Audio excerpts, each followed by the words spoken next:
요한일서 1장 1절로 10절까지의 말씀.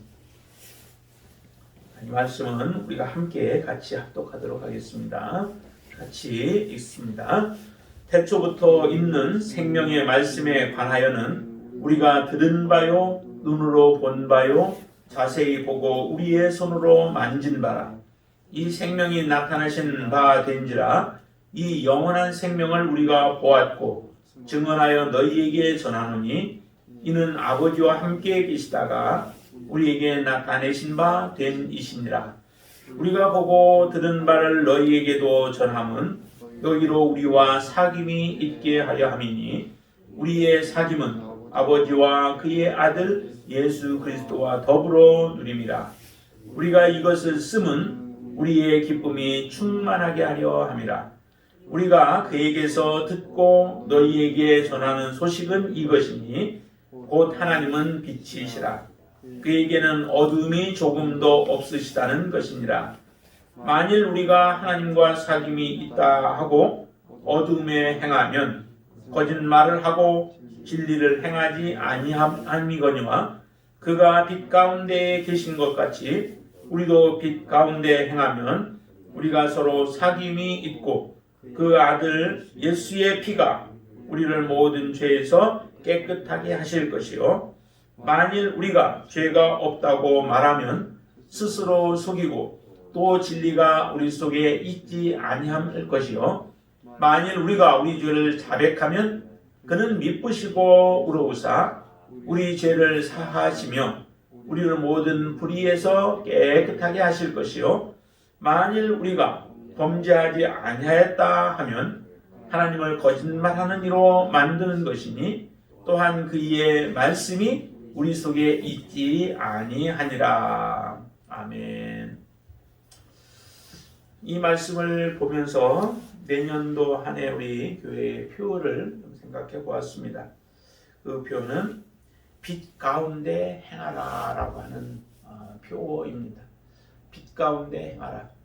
여기에 그렇게 말씀하고 있죠. 7절에 보시면은 그가 빛 가운데 계신 것 같이 우리도 빛 가운데 행하면, 그런 조건이에요. 우리가 빛 가운데 행하면 우리가 서로 사귐이 있고 사도 요한과 또 그들에게 보내진 이 편지를 통하여서, 이 편지는 실제적으로 에베소 교회를 향하여서 쓴 것이다 라고 얘기를 해요. 왜냐하면 사도 요한이 에베소 교회에서 마지막 그 사역을 했었고 그 표현들을 보면은 거기 그 교인들을 향하여서, 자기가 잘 알고 있는 교인들을 향하여서 쓰는 편지이기에 에베소 교회를 향하여서 쓴 편지로 그렇게 늘 얘기를 합니다.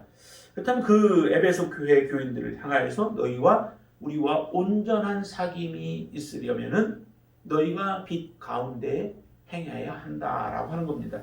빛 가운데 행할 때에 바로 너희들과 우리가 온전한 사귐이 있고, 그리고 그 아들 예수의 피가 우리를 모든 죄에서 깨끗하게 하실 것이다 라고 이렇게 말씀하고 있습니다. 그러기에 빛 가운데 행한다라고 하는 것이 참으로 그 내용을 보면은 무엇이 그럼 빛 가운데 행하는 것인가? 무엇이 빛 가운데 행하는 것인가? 빛 가운데 사실은 행하려면은 필요한 게 뭐냐면은 일단 죄를 자백하는 거예요. 그게 이제 온전한 사귐이 이루어지는 것과 빛 가운데 행하는 것과는 같은 의미예요. 빛 가운데 온전한 사귐이 없는데 그 사람들이 빛 가운데 있는 사람이 될 수 없고, 빛 가운데 있는 사람들이야만 온전한 사귐이 서로 이루어질 수 있다라고 하는 겁니다. 그러한 것을 볼 때에 반드시 필요한 것은 빛 가운데 행하는 삶인데요. 그 빛 가운데 살기 위해서 필요한 것이 뭐냐면은 우리의 죄를 자백하는 것이라는 겁니다. 그래서 9절에서 이렇게 말씀하고 있죠. 만일 우리가 우리 죄를 자백하면 그는 미쁘시고 의로우사 우리 죄를 사하신다. 이렇게 표현하고 있어요. 우리 죄를 자백해야 되죠. 자백해서 죄 가운데서 돌아서는 겁니다. 이거는 우리 이전에 하나님을 알지 못했을 때 가지고 있었던 죄들을 하나님 앞에 고백하고 그 죄들을 용서받는 것을 이야기를 해요. 그 말씀을 하시는 거예요. 그래서 그 죄를 자백하면 하나님은 미쁘시고 의로운 분이셔서 우리 죄를 사해 주신다는 거죠. 사하시며 우리를 모든 불의에서 깨끗게 하실 것이다 라고 하시는데요. 깨끗게 이미 사실은 하셨습니다. 그러니까 여기서 미래적인 부분으로 이야기할 게 아니고 과거적인 부분으로, 이전에 우리가 예수 그리스도 믿을 때에 예수님 앞에 우리의 죄를 고백한 그 순간에 우리의 죄들은 다 용서를 받게 되어지죠. 그래서 그 용서 받은 상태의 삶이 먼저 되어져야 하나님 앞에 빛 가운데서의 삶을 살아갈 수 있는 가장 기초가 닦아져 있는 거예요. 그래서 1단계로 해야 할 부분이 바로 이 죄에 대한 자백이라고 하는 거예요. 그것은 이미 우리가 다 이루었죠. 다 하셨죠. 그렇게 해서 죄를 우리가 자백하고 나면은 두 번째 이제 해야 할 부분이 있는데, 그것은 이제 2장 1절에 보면 이렇게 말씀하시죠. 나의 자녀들아, 내가 너희에게 쓰면 너희로 죄를 범하지 않게 하려 함이라. 사도 요한이 이것을 쓴 이유가 어디에 있는가? 목적이 어디에 있는가? 그 다음에 보면 조금 혼선이 좀 오기도 해요. 만일 누가 또 죄를 범하여도 아버지 앞에서 우리에게 대언자가 있다, 이렇게 표현을 하고 있죠. 그러면 상반절에서 얘기한 것과 하반절에서 얘기한 것을 여러분들 어떻게 이해를 할 수 있겠어요? 그 부분들이 사실은 서로 대치가 되어지는 것처럼 그렇게 보여지잖아요. 그런데 이 너희로 죄를 범하지 않게 하려 함이라 라고 하는 것은 예수께서 이 땅에 오신 목적도 그 목적을 가지고 있죠. 예수님이 이 땅에 오신 것은 마귀의 일을 멸하려 하기 위하여 오셨다라고 얘기해요. 마귀의 일이 뭘까요? 마귀가 하는 일이 무엇일까요? 우리의 믿는 자들을 어떻게 해서든 죄를 지어서 하나님으로부터 떨어져 나아가게 만드는 것이 마귀가 하는 일들이죠. 지금까지 믿지 않았던 자들은 그들을 꽉 붙잡고서 하나님 함께 나아가지 못하게 만드는 것이고, 그것이 실패해서 예수 그리스도를 믿어서 하나님의 자녀가 되어진 사람들이 있다면 그 사람들을 어떻게 해서든 하나님으로부터 죄를 범하여 하나님으로부터 끊어지게 만드는 것이 마귀가 하는 일들이에요. 그 모든 일들을 다 하나님이 못하게 하기 위해서 예수 그리스도가 이 땅에 오셨다라고 우리 요한 1서에서 이 말씀을 하고 계시죠. 그러기에 우리가 예수님을 믿는 그 순간에 우리의 죄가 사함을 받고, 하나님 앞에 자백하는 순간 사함을 받고, 그 상태에서 죄를 짓지 아니하는 것이 두 번째 이제 우리가 해야 할 일들이라는 거예요. 그러니까 우리는 예수 믿으면 그냥 하나님이 처음부터 마지막까지 모든 것을 다 지켜주신다라고 해서 다 모든 것을 그냥 일괄적으로 이렇게 얘기를 하지만, 좀 더 구체적으로 한다면은 일단 죄 사함을 받고, 죄 사함을 받은 자들이 죄를 범하지 아니하는 것, 그것이 우리가 해야 할 일이죠. 그래서 죄를 범하지 않게 하려고 한다고 했고, 그 다음에 거기서 얘기하는 죄를 범하여도라고 하는 것은 우리가 알고 짓는 죄들이 아닌 우리가 모르고 짓는 죄들이 있잖아요. 하나님의 말씀을 제대로 우리가 깨닫지 못하여서 짓는 죄들도 있고요. 예수 믿는다 해도 우리가 예수를 모든 것을 다 통달해서 아는 것 아니죠? 우리의 지식도 점진적이에요. 한순간에 모든 것이 다 깨달아 알아지는 게 아니에요. 점점 자라가야 돼요. 그래서 베드로후서에서 보면은 거기서도 예수 그리스도를 아는 지식에 자라가라라고 우리에게 말씀하고 계시죠? 자라가지 못하고 그냥 있으면은 안 돼요. 사람도 그렇잖아요. 사람도 태어나면 어떻게 해요? 점점 자라가야 되죠? 어린 아이의 일을 버려야 하듯이 우리는 점점 자라가야 돼요. 성숙해 가야 돼요. 그렇다고 어렸다고 해서 그 아이가 사람이 아닌 것이 아니고, 그 아이도 사람이지만은 그러나 아직 자라지는 못한 거예요. 우리의 신앙에 있어서도 동일한 모습이에요. 우리가 하나님을 믿었다고 해서 모든 것에 완전하지 않다는 거예요. 이제 하나님을 더 알고 하나님께 더 가까이 나아가고 하나님을 더 사랑할 수 있는 마음들을 우리에게 부어주셔서 그 사랑으로 우리 안에서 역사하시는 성령님을 따라서 믿음으로 순종하며 살아가는 삶을 살아갈 때에 우리의 믿음이 커가고 우리 영적으로 성숙해져 가면서 하나님이 원하시는 더 아름다운 열매들을 맺어가는 거죠. 30배, 그 다음에 60배, 100배의 결실을 점점 맺어가는 거예요. 30배를 맺었어도 하나님이 기뻐하시되 또한 더 하나님이 우리에게 달란트를 주셨으면 더 많은 열매를 맺어가도록 하나님은 그렇게 역사하시는 거예요. 그러기에 거기서 죄를 범한다라고 하는 것이 죄를 범하면 하나님이 또 우리를 용서해 주신다고 하는 게 아니라 하나님 앞에 버젓이 알면서 다시 예수 그리스도로 십자가에 못 박는 삶을 살게 되어지면 하나님의 용서는 없는 거죠.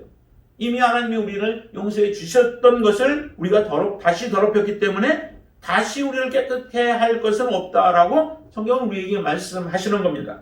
그래서 우리로 하여금 죄를 범하지 않게 하는 거예요. 그리고 내가 알지 못하는 가운데 내가 부지중에 하나님 앞에 죄를 범했을 때는 하나님이 깨닫게 해줄 때 그것을 회개하고 다시 돌이키는 거예요. 그것은 반드시 필요한 거죠. 그런 부분들에 있어서지 우리가 하나님을 믿고 살아가면서 또 고의적으로 알면서 죄를 짓고 또 짓고 또 짓고 이렇게 했을 때 하나님이 무한적으로 우리를 용서해 주신다라고 하는 게 아니에요. 그거는 계속 예수 그리스도를 십자가에 못 박는 일들이 되어지기 때문에 그러한 자들에 대해서는 히브리서에서 분명하게 우리에게 말씀해 주고 있는 겁니다. 그래서 죄를 범하지 않는 것이 그게 두 번째 단계고 그 다음에 세 번째는 죄를 이기는 거예요. 죄를 짓지 않는 거나 뭐 비슷하지만은 범하지 않는 거나 비슷하지만은 죄를 범하지 않는 것은 최소한의 것이고 넉넉하게 이제 이겨 나아가는 부분들이 우리가 그 다음에 단계로 해야 할 부분이죠. 여러분들이 삶 가운데서 죄를 범하지 아니하고 죄를 이기고 있습니까? 하나님은 그것을 우리에게 원하시는 거예요. 그렇게 돼야 돼요. 그래서 하나님의 손에 붙잡혀서 쓰임받는 사람들이 되어지고 하나님의 일꾼으로 하나님의 나라를 위하여서 쓰임받는 사람들이 이렇게 죄를 범하지 않고 죄를 이기는 사람들이 그 가운데 쓰임을 받는 것이죠. 항상 죄에서 지면서 넘어지면서 우리가 하나님의 일들을 감당할 수 없게 되어지죠. 그리고 나서 우리가 해야 할 것은 죄가 정말 무엇인가를 잘 분별할 줄 알아야 되죠. 좀 더 우리가 하나님 앞에 예민해지면 그리고 하나님 앞에 우리 자신이 더 가까이 가고 하나님과 긴밀한 교제를 하면은 일반 사람 다른 사람들은 전혀 그게 죄인 줄을 모르는 사람들이 많아요.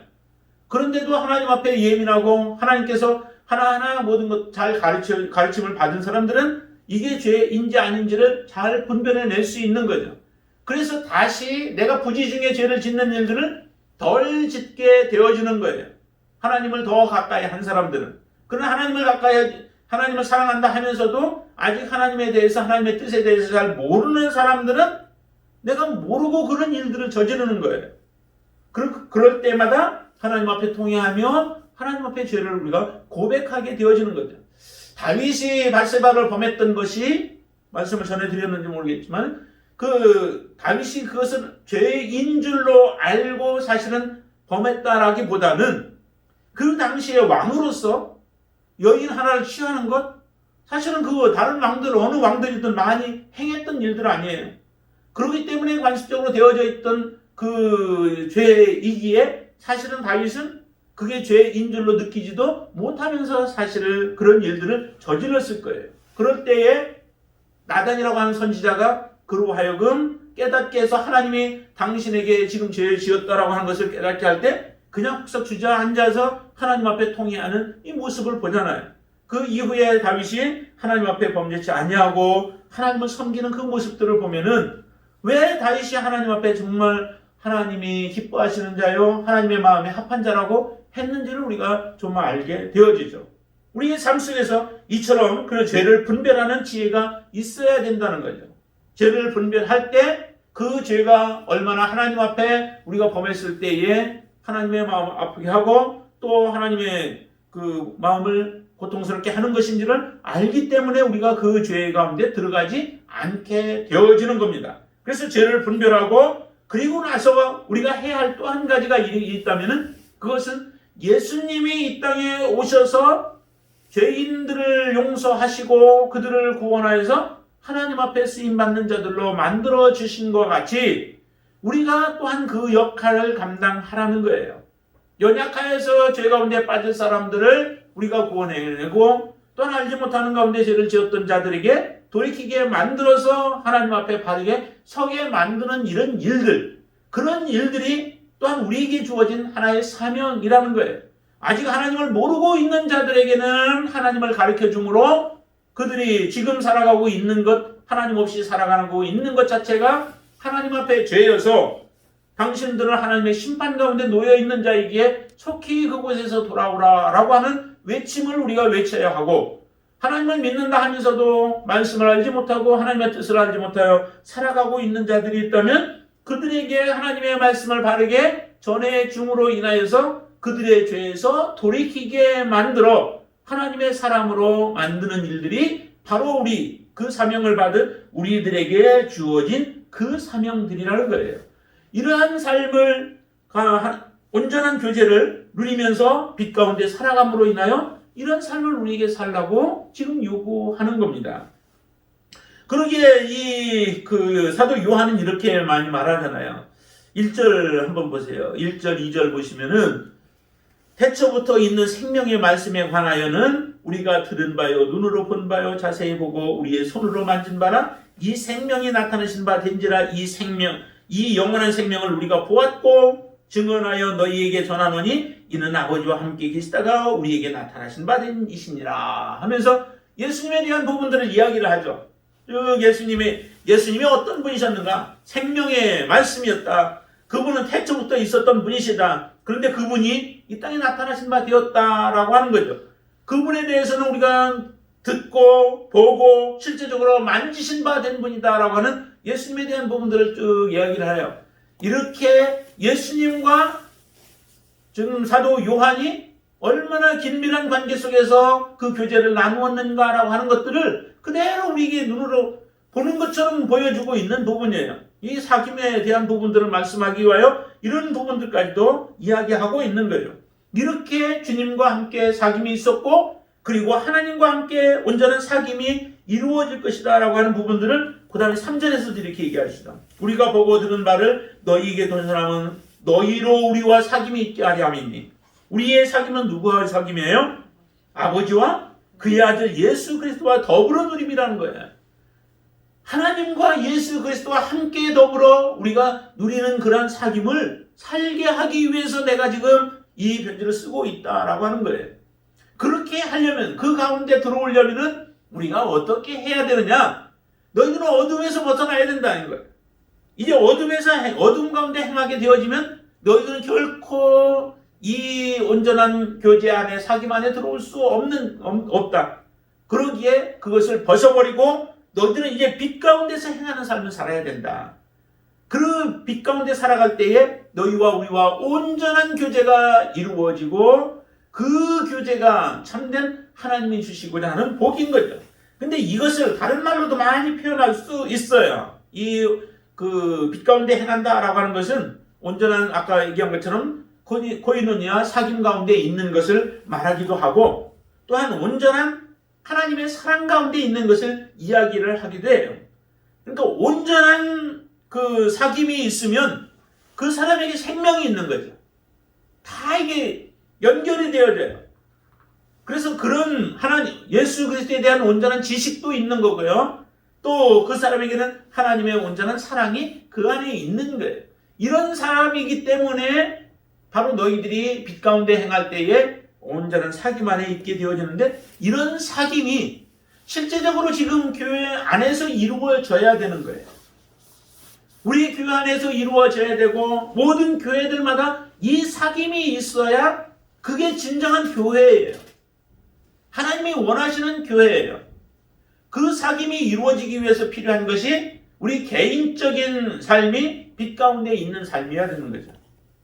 그러기에 2021년 한 해 우리가 항상 살아갈 때 이 빛 가운데서 살아갈 수 있게 되길 바랍니다. 빛 가운데서 행하는 자가 되기를 바랍니다. 이 빛 가운데 행하지 않아도 그럼 괜찮은가? 아니죠. 빛 가운데 있지 않으면 그것은 버리운 자와 같은 모습이죠. 우리는 빛 가운데 있는 자가 되어져야 해요. 자, 7절에 이렇게 얘기해요. 그가 빛 가운데 계신 것 같이. 누가요? 하나님이 빛 가운데 계시고 예수 그리스도가 빛 가운데 계신 거죠. 그러기에 그분과 사귐이 반드시 이루어지려면 우리도 그 빛 가운데 있는 자가 되어져야만 합니다. 이것은 필수적인 거예요. 해도 되고 안 해도 되고가 아닙니다. 우리는 반드시 빛 가운데 삶을 살아가게 되어질 때에 교회의 하나의 일원으로, 교회 사랑의 공동체의 하나의 일원일 뿐만 아니라 하나님의 나라의 하나의 일원으로 우리는 바르게 설 수 있게 되어지는 거예요. 하나님이 이 사도 요한을 통해서 주신 이런 말씀들이 정말 우리 생명과 직결되어지는 거예요. 이 사랑의 공동체는 곧 생명의 공동체와도 같은 거예요. 생명의 공동체일 때에 그게 사랑의 진정한 공동체가 되어지는 거죠. 하나님과의 진정한 사귐의 증거가 이렇게 빛 가운데 행하는 사람들의 삶 속에서 그렇게 살아가는 자들이 실제적으로 하나님과의 진정한 사귐의 증거가 있는 거예요. 하나님과 사귄다는 증거가 무엇인가? 그거는 내가 빛 가운데 살아가고 있으면 내가 하나님과 진정한 사귐 가운데 있는 겁니다. 그런 사람들이 바로 하나님의 말씀을 지켜 행하는 자들이 되어지는 거고요. 그래서 이 말씀처럼 우리가 2021년 한 해는 정말로 하나님의 빛 가운데서 행하는 자가 되어져서 하나님과 더 깊은 교제 안에 들어가고 하나님을 더 사랑하고 하나님의 말씀대로 온전히 순종하고 믿음으로 살아가는 그러한 한 해가 되어질 수 있게 되기를 주님의 이름으로 축원을 드립니다. 이런 삶을 여러분들 소망하시고 나야 혹시 내가 어둠 가운데 행했던 부분들 나도 모르게 내가 모르게 그렇게 행했던 부분들 알지 못하는 가운데서 내가 행했던 부분들이 있다면 어둠이 있다면 그 어둠을 하나님 깨닫게 하시고 내가 이제 더 이상 어둠 가운데 행하지 않냐고 오직 하나님과 함께 빛 가운데 행하는 자가 되게 해달라고 기도할 수 있게 되기를 바랍니다. 우리가 이 시간 함께 이 말씀을 생각하면서 또 그리고 우리가 함께 같이 기도하기를 원하는데요. 나라와 교회를 위해서 그리고 교회 지체들을 위해서 지금 나오지 못하고 있는 우리 지체들 많이 있죠. 그분들을 위해서 그리고 우리 자신을 하나님 앞에 회개하며 또 한 해 동안 뒤돌아보면서 감사한 일들이 많이 있을 거예요. 그 감사 기도 2021년을 향한 또 믿음과 소망의 기도를 이 시간 우리 함께 올려드리겠습니다. 같이 기도합니다. 감사합니다. 아버지 하나님 우리를 거룩하게 하여 주시옵소서. 우리를 정결케 하여 주시옵소서. 죄는 벗어버리게 하시고 어둠의 일들을 벗어버리게 하시고 또 마귀의 일을 벗어버리고 오직 하나님 앞에 정결한 모습으로 거룩한 모습으로 빛된 삶을 살아가게 하여 주시옵소서. 예수 그리스도와 함께 하나님과 함께 온전한 교제 가운데 들어갈 수 있는 자가 되게 하여 주시옵소서. 그러기 위하여 우리의 모든 죄들을 벗어버리고 다시는 죄를 짓지 아니하고 또 죄를 이기는 자가 되게 하시고 죄를 분별하는 자가 되게 하여 주시옵소서. 죄에 빠진 자들을 저희들이 구원하는 자가 되게 하여 주시옵소서. 정죄하고 또 저들을 심판하고 저들을 괴롭게 하는 자들이 아니라 하나님 앞에 바르게 세우는 하나님의 도구, 하나님의 일꾼으로 저희들이 쓰임받게 하여 주시옵소서. 하나님 우리의 모든 것을 주님 앞에 맡기고 믿음으로 살아가기를 원하오니 우리의 길이 험난한 길들이라 할지라도 주님과 함께 동행해 삶을 살게 하여 주셔서 하나님 생명의 길, 영생의 길, 또 복된 길로 저희들이 나아갈 수 있도록 축복하여 주시옵소서. 예수님의 이름으로 간절히 기도드리옵나이다. 아멘.